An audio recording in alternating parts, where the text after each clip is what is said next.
everybody. I'm glad you're joining us today again at our wonderful summit, Harness Your Creative Power.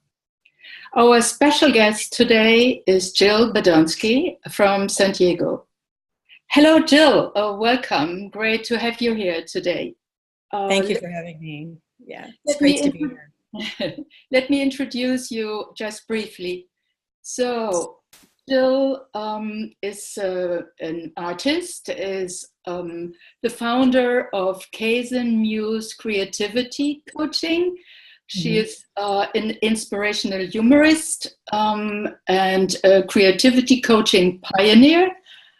And maybe I forgot something important, Jill. Do you want to fill me in? Would you say more about yourself?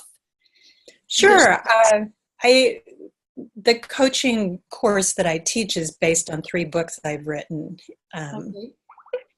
And go ahead. The 9 Modern Day Muses and a Bodyguard, which is 10 creative principles and how to break through blocks. The Almanac, which is a takeoff on the Old Farmer's Almanac. And my latest one is The Muse is In, an Owner's Manual to Your Creativity. And I illustrated and written those books. So. Now, what is Kaizen-Muse Creativity Coaching? You're the founder of this approach. Can you say a little bit more about that? What is Kaizen and what is Muse and what is creativity coaching? Kaizen is a Japanese word. Oh, Kaisen. Okay. Kaizen, and it means continuous improvement through small steps. And a lot of it is based on the book that my collaborator has written, Robert Maurer, The Kaizen Way. And it's just about breaking things down to make them easier, to get rid of the fear that comes up that creates creative blocks.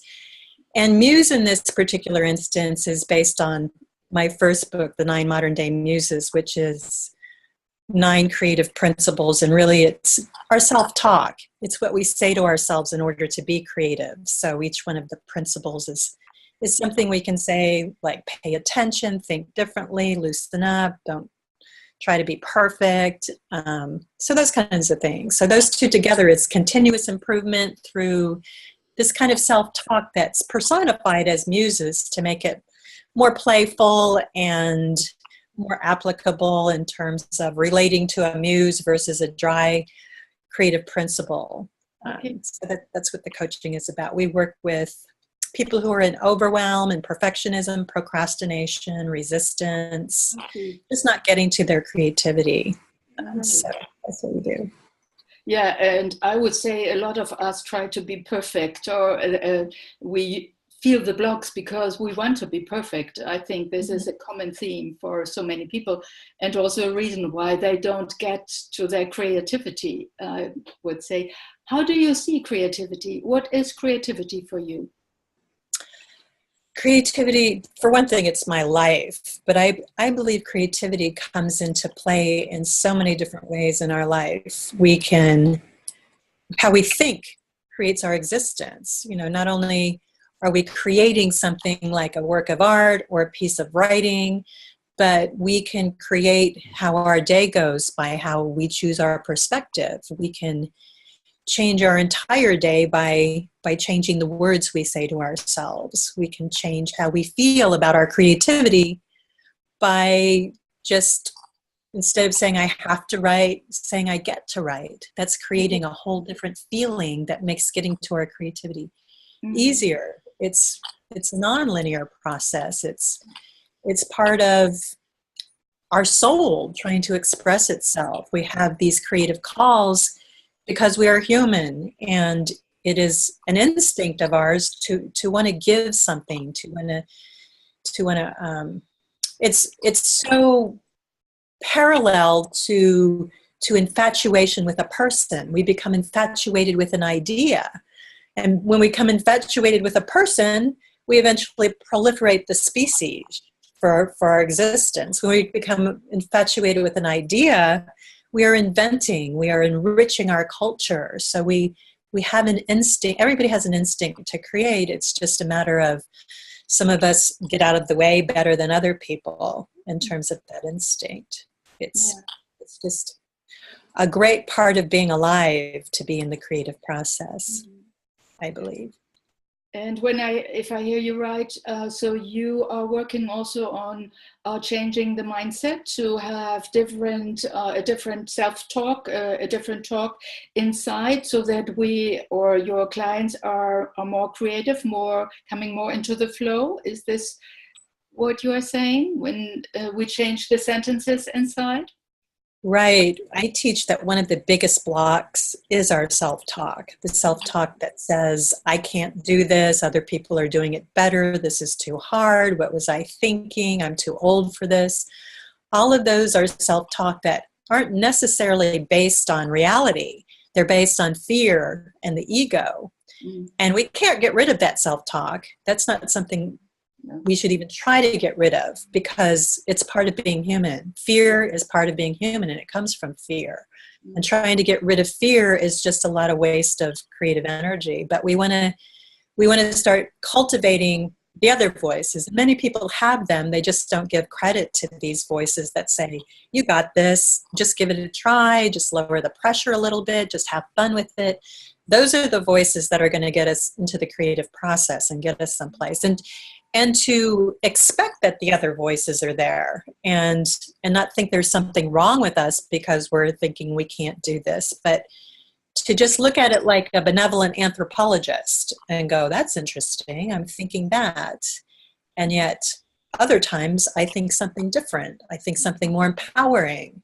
Maybe I will give some more time and energy to that thought and see where it goes. And so the other part of that is not expecting to be perfect with your self-talk. It just doesn't happen overnight to change a habit like I'm not good enough to, of course I'm good enough. It happens a little over time, and it's important to practice that just as much as it's important to practice art or writing or music, is to practice what we're saying to ourselves so it becomes a muscle and a skill. All right. And how do you teach it? How do you cultivate it? How do you, what do your clients or the people who come to you, what do they have to do in order to change their mindsets and their self-talk? Are there tools? Can you give them tools? Yes, one of the main parts of the coaching training I teach are tools. So it makes it easier for the coaches, and it makes it easier for the clients to have something. Yeah. And one of the first ones is awareness. It's simply awareness of what causes a creative block. It's awareness that this self-talk isn't true. It's listening to a client and hearing them say their self-talk out loud, saying, I don't think I can do this, I'm blocked, I'm overwhelmed. And then asking questions, asking them what has worked in the past for you. And then they change their self-talk immediately. They say, well, taking a class or showing up, and all of a sudden they're into their empowering self-talk immediately. And so I'm not telling them what to do, because one of the reasons I put this whole coaching training together is because a life coach blocked me by telling me, okay, this week, this is what I want you to do. You cannot tell a creative person what to do. Even if you give them the answer for the rest of their life to make success, if you tell them what to do, they will rebel against it. So it's a matter of asking questions, and even giving suggestions in the form of questions so that you can sneak some information. And, do you think it would work better if you broke this down into little tiny steps? And they're still the master. They can still say yes or no or maybe, but telling somebody what to do doesn't work. So that's one of the first things I teach. And having them ask questions, having them ask, again, you can't change your self-talk immediately, and say, just going, what would it feel like for me to have more empowering self-talk? To start there without even needing to answer the question. Just asking questions. What would it feel like to make this easier for myself? Because our subconscious loves questions, and it will create a different reality based on the questions we ask. We don't want to ask questions like, how come I never finish anything? Or how come other people can do this and I can't? Because the subconscious will also answer those questions with answers that don't serve us as much. But we will ask them because we're human, and we don't want to.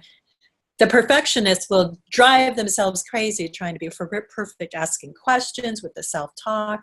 And that's why acceptance is so important. Accepting that we say these things to ourselves. Yes. And it's paradoxical because as soon as we begin to accept the self-talk, the perfectionism, the fear, that's the first step in those things shifting over to something that's going to help us a little bit better. Mm. And maybe this is something important also for our listeners, that every one of us can just accept our self-talk and be aware that it happens. Yeah, the people who come to you are coming to you because they want to learn it. But for our listeners, they can do it on their own every day, all of the time. And or is there something more you can suggest for our listeners what they can do on their own? That's a really good point, because these kinds of programs and books and seminars will teach us tools, but unless we practice them, our old habits will creep in.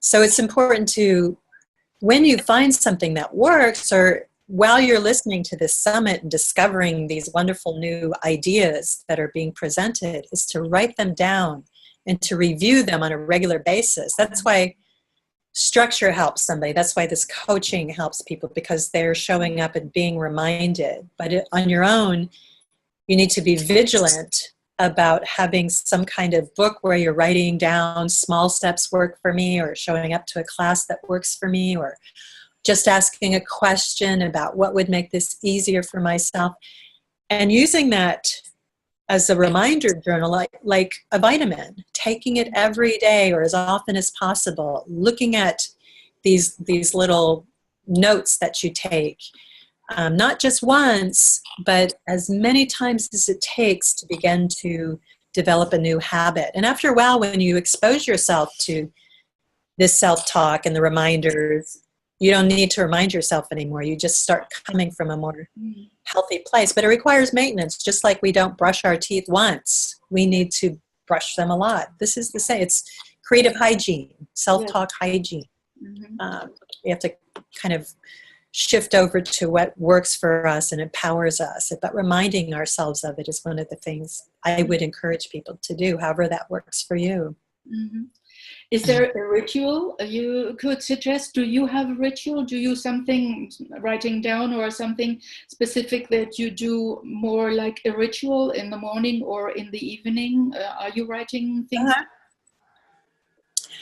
I like to just lay in bed in the morning, hopping out of bed and pressuring myself to do some kind of ritual. When we first wake up, we're still in that wonderful state of the subconscious, where we're crossing over from the world of dream and the REM state into the world of being awake. And it is that place that is so fertile in the morning to just think of these kinds of things. And what do I want to do? And the more you do this, the more it's almost instantaneous to wake up and just have creative ideas. I also have what's called a reminder journal, just right by my bed, just a little journal that I pick up and flip through it and see what will empower me, what kind of little reminders I've written down that I want to start the day with. And it's so easy just to lay there in bed and do these things, rather than, I'm going to get up and do yoga and meditate. Although I do meditate. I think meditation is so important for intuition or imagination or instinct, because we're creating a world. If you meditate, if you get out of the whole dogmatic part of meditation, how it must be, and create your own kind of meditation. For me, it's going into a world of bliss and of intuition and instinct. And how do you do it? Do you sit down, or do you? How do you meditate to access this place of? I put some music on, and I have a little statement that I say to myself that I don't share because I don't want it to lose its power. And it just connects me to my creative self. And then I develop a little inner world. There's a garden gate that opens. There's just a feeling of bliss that I practice. There's moments in my life where I felt great love towards a pet or towards a person. And those are triggered externally by the pet or the person. But once you have that feeling, you can bring it into your meditation and start practicing having it without an external trigger. And what a sense of bliss to put your mind and your body into this place. And then naturally, your intuition starts to speak, because this is such an ideal state. You know, most of our state is stress. I've got to do this, I did that, somebody said this, I should have said that to them. And when we take those things away and give them some rest and just put ourselves into this inner world, our intuition begins to volunteer information, or imagination, or our creativity begins to speak to us, because it finally has an opportunity to get through all of this fear and all of this static.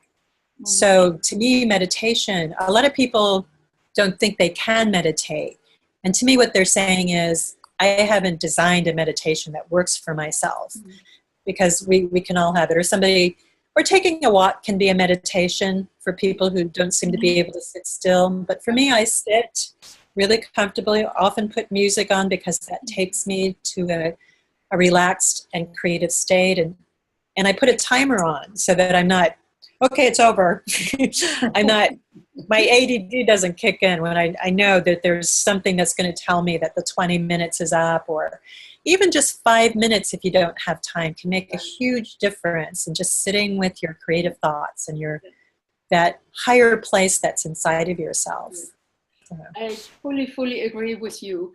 And I think one of the important things is to really do it every day. Yeah, not to just imagine that one day I want to start, but to really actually sit down or take the walk or write things down, to actually really put it into place. And I can assure everybody listening now that, and probably you as well, that it does work. It does work if we do it regularly. And the more you do it, the more you take the walk for creativity, the more you sit down and meditate, the richer it becomes. But not to be so hard on yourself that if you miss a couple days, you think you've failed, because life comes in. It's like, I ask people to do it as often as possible. And, you know, sometimes some perfectionists will go, okay, I'm going to do this every day. I'm going to write every day. I'm going to take a walk every day. And then they skip a day and they go, I can't do this. So it's just do it as often as you can. Yes. But the more you do it, right, the more you want to do it. Right. Because it's like this place that is unaffected by anything on the outside. It's not affected by politics or what somebody said. It's this place that's all of your own that becomes, like I said, richer and richer each time you visit and practice it. And also to stay open. You know, if I think of the perfectionist, somebody who would say, I have to have this idea, or ideas have to come, but really to stay open to whatever will appear or not appear. Yeah, to take the time to stay open. That's the beauty of the ritual, is to trust it. Not to go, okay, I've got to do this in order to get an idea. It's just, I get to do this and see what happens. Right. Not be attached to how it needs to look, and just let go into it, you know, because more and more we're getting sick. There's so many autoimmune diseases these days, and they're coming from the stress that we're putting ourselves under. So giving ourselves a chance to relax is going to take us out of these illnesses that take our creative self away from us, because we're fatigued, or our adrenals have been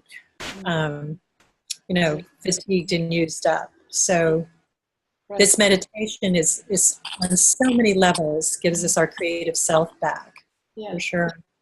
Yeah, and it also relates us back to ourselves. It's the moment when we are with ourselves, sitting with us, and not be distracted by all the things that we have to do during the day.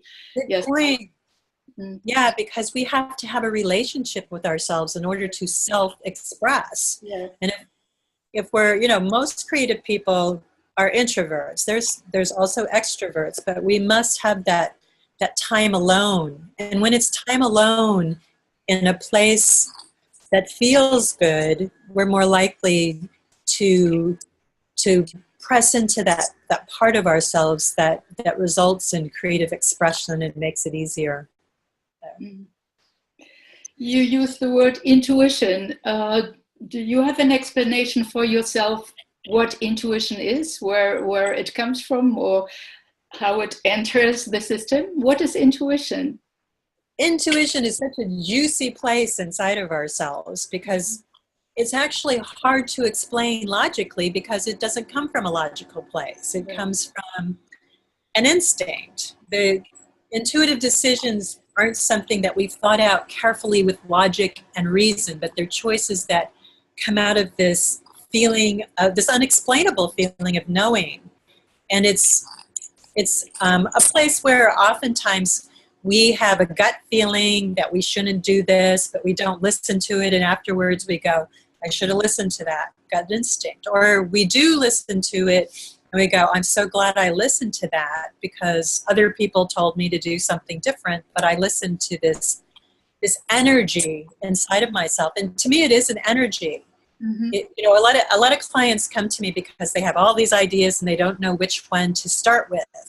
And this is a good place to start developing intuition because I have them kind of audition their ideas according to the energy in their body and narrow it down to 3 ideas. And sometimes 3 is a good to alternate with. But to go down the list and feel the energy in their body. Does this feel good? Does this feel like something that energizes me? Because it sounds logical to do that, but a lot of people use shoulds and thinking, and other people are doing this, so I should do this, and I think this is the way you should do it, instead of, oh my God, this feels the way it should be. And it's so important in the and you get it in the creative process. You get it by surrendering and letting go of it any way it needs to be and starting to write, because writers know, novelists know, anybody who writes a lot knows that after a while, instinct takes over and the characters are talking to you, or you don't know where this is coming from, or in the painting process, all of a sudden you're not even thinking about it. You're just doing it. That's instinct and intuition. Ray Bradbury had a sign on his desk, one of our most prolific authors, that said, don't think. And he believed very much that our muse is our subconscious and that we have to get out of the way of it and trust. And that's one of the biggest blocks of intuition, is not trusting it. If you have all of this information of where to go, you can actually, over time, just lose that connection with your intuition because you doubt it so much. You doubt yourself so much. So if that sounds familiar to any of you, that I've lost my instinct, I don't know which is instinct and which is fear, is just to start asking questions, which of these feels best, and not have to answer it in the moment. Just begin to ask questions and to listen to the body and to begin to trust. Yeah, and to link it to the body, because it is a feeling in the body, as you say, or a knowing in the body, and stay open and receive it, whatever it is, without the logical mind kicking in. And before you said something that it is not linear, and evidently intuition is not linear. It comes... No. And that's another place that life coaches or people that don't understand the creative process can block people. That's what blocked me, is somebody said, okay, by next week have a chapter written. But in the creative process, you have to take a walk. You have to come up with an idea and sit with it for a while. You need to allow it to incubate and connect. And it doesn't look tangible. But more than anything, in the creative process, there is an intangibility. You can't be in your job and go to your boss, I'm working right now, it's just kind of intangible. But it's a very valid place in the creative process to I'm just going to let this idea go off on its own and come back. And sometimes you get to the end of it, or you get to another idea, or you get to a poem when you were working on a painting, and then you come back and it's there. And that's why sometimes deadlines, sometimes people think they're procrastinating, but in fact they are incubating. It's just not time. And that's why at the last minute, oftentimes everything comes through the way it needs to. Right. Because you've been thinking about it. It's subconsciously been taking on what it needs to take on. So yeah, we can't go, okay, by next week I want many people in the creative fields have to do that. But oftentimes that becomes instinctual then. It's just, comedy writers rating sitcoms and doing things over and over again, they've learned to get out of the way and allow this instinct and intuition to come through and trust it. Exactly, and not censor immediately to say it doesn't make sense. It doesn't have to make sense. Or that it has to be perfect. Yeah. You know, oftentimes, especially perfectionists, they discount their ideas because they're not perfect, yet nobody else will discount it. Other people are going, that's a brilliant idea. And that's one of the saddest parts of being a perfectionist, is not knowing that you're being brilliant or doing brilliant work and judging it so harshly. And that's why people who do have quick deadlines and just get it out, it's close enough, which is a great mantra for perfectionists. This is close enough. I'm getting it out there. I'm letting go of it, instead of worrying that it's not good enough. Just like, it's good enough. One of my favorite mantras for being a perfectionist. Yeah, it's good enough. Yeah. Where does perfectionism come from? Do you have an explanation? It comes from fear. It comes from our society. It comes from a childhood where our value was tied to what we did instead of who we are. It comes from comparing ourselves to other people. And all of these things become a habit. They become something ingrained in us.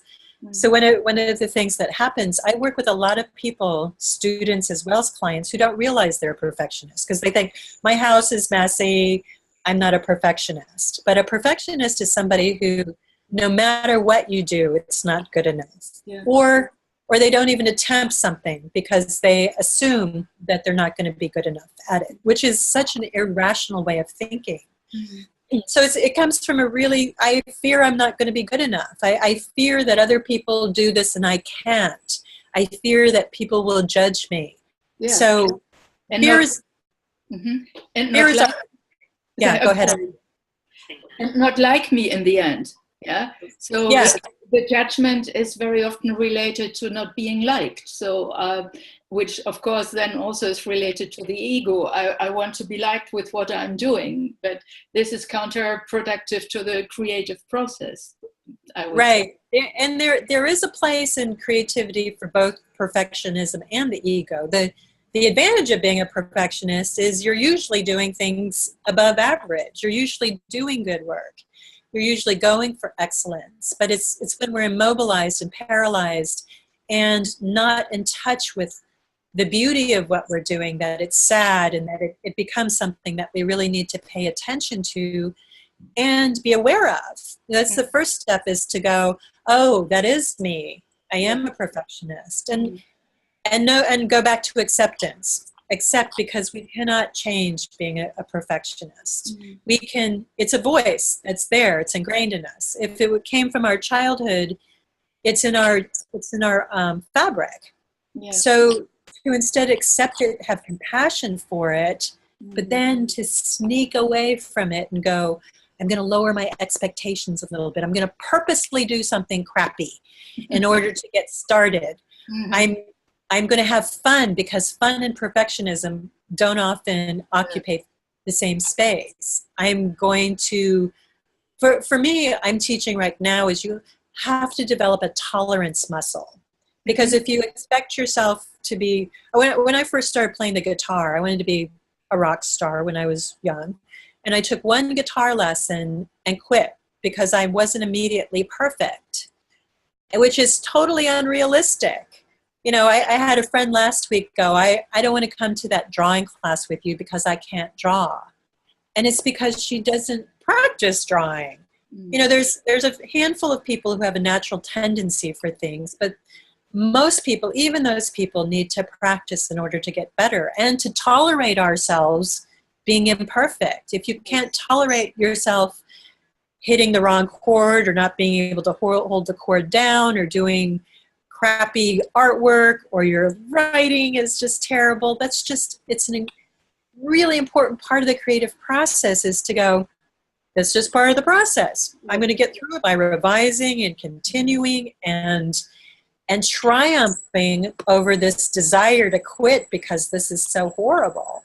But after a while, you get this twisted enjoyment of that part because you know you have to get through that in order to be in the 15% of people who triumph over it. 85% of people will quit because it's like, I can't do this. It's not good enough. There's something wrong with me. And you have to be passionate enough to want to be in that 15% that go, this is just part of the process. It's not me. There's not something wrong with me. I simply need to develop my perseverance first. Yeah. And the desire is there too, the 15%, the desire to be more playful and just use things that they have not used before. I think it's also a strong desire to continue, to want to continue. And to it's the passion. It's the passion to go, this creative, it's for some people, it's like they can't not answer this creative call because it's going to be more painful to not do your creativity than to do it and not initially be good at it. So it's the passion to really be true to yourself. Because after a while, when we're not true to ourselves, we can become numb to that creative call. And that's where depression can come in. Being depressed because I'm not following this beautiful part of myself that, creativity is a great antidepressant. Once you get through all of this part of it that's hard, you're in this flow where endorphins are being released, where Maslow called it one of the highest parts of being alive, of well-being, of being enlightened, is to allow this creativity to come through but it has its dark side. It has its side where we have to come face to face with how bad we are and our demons and our comparison. But once we work on those things, we not only have this resilience and this perseverance and this being true to ourselves and self-respect for this painting or this guitar or for whatever. We have it for every other aspect of our life. We have perseverance. We have confidence. We have it's something that develops because we're wanting to write, but we can use it for meeting new people, for taking a risk. So creativity has so many fringe benefits beyond the book and the painting. So worth getting through the hard parts. Yeah, and as you say, and it can be anything. And creativity also doesn't necessarily mean that I have to paint or to write or to sing. It can mean that I can cook, or that I can enjoy my cooking, or that I can enjoy nature, and there is creativity as well. And that it doesn't have to be right, or see this person who's a pain in the butt as a teacher, or to see a bad day as a gift in some way. It just changes your entire existence to something you become an artist of being alive, not just of some craft. Yes, I agree. What brought you to that place? It's so lovely to hear you.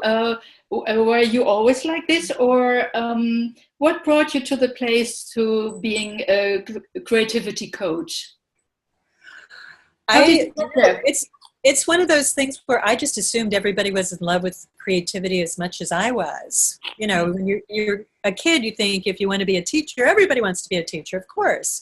And I've been obsessed with the creative process. I started working in psychiatry with children and adolescents who were emotionally challenged, who were depressed or suicidal, and my modality was creativity. So I saw the power of creativity to heal people. Right. I worked with pain patients who, when they were working in the creative process, the nurses would come in and they wouldn't recognize them because they were free and animated, because they were in this process of being true to themselves and in the flow of healing. And for myself, I can't think of something I would rather do than write or being an art, because those kinds of things, they're the expression of my soul and the validation of myself as somebody contributing to the world. I came to my profession because I was a corporate dropout. I was using my creativity to move forward a corporation I was not reinforced by, or my values were not being used, or, and I totally burnt out. So the desire to create something I created myself was so passionate, not to work. If you're a creative person, it is hard to work for other people. Yeah. It's hard because if you're creative, you know better ways to do things, but they're doing it a different way, and you're being told what to do, and you don't want to be told what to do. So it can be torture working for somebody else, and you all you want to do is be home and working on your creativity. So that passion is what has kept me going with it's just worth it. Yeah, absolutely. And I like the fact that you also stress the healing effect, when you say that you have been working with depressed adolescents, so that, and also for adults, there is this healing effect as well in expressing oneself through creativity, through colors, or whatever it is that one needs to express oneself. No, I think it is an important aspect as well. Yeah, for I think it keeps us younger. I think we're in a different time zone when we're creating. Time goes by really fast, but really for the creative person, it's not going by that fast because they're so in love with the process. And that's why there's so many composers and artists, I think, that live longer and are with it longer, because it's so reinforcing, keeps our brains alive, it keeps us younger. There's just so many reasons to make the effort, for sure. Yeah. And do you do art yourself? And you're an artist, I read. What kind of art do you do? What's your art? I illustrate my books, and I do watercolor and pen and ink and graphic art and mixed media. Anything, acrylics. Mostly, my first love is watercolor with pen and ink. So that most of my books are illustrated in that. Along with graphic art, And do you paint every day? Is this part of your day? Part of your day?